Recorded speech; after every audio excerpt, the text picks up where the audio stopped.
National Weather Service in Chicago has issued a severe thunderstorm warning for west central LaSalle County in north central Illinois until 8 p.m. At 7:20 p.m., a severe thunderstorm was located over Grenville, or near Hennepin, moving south at 20 miles per hour. Hazard, 60 miles per hour wind gusts and quarter-size hail. Source, radar indicated. Impact, hail damage to vehicles is expected. Expect wind damage to roofs, siding, and trees.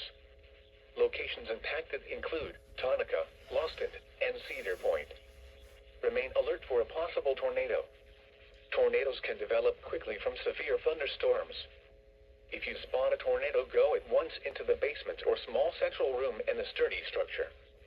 For your protection, move to an interior room on the lowest floor of a building.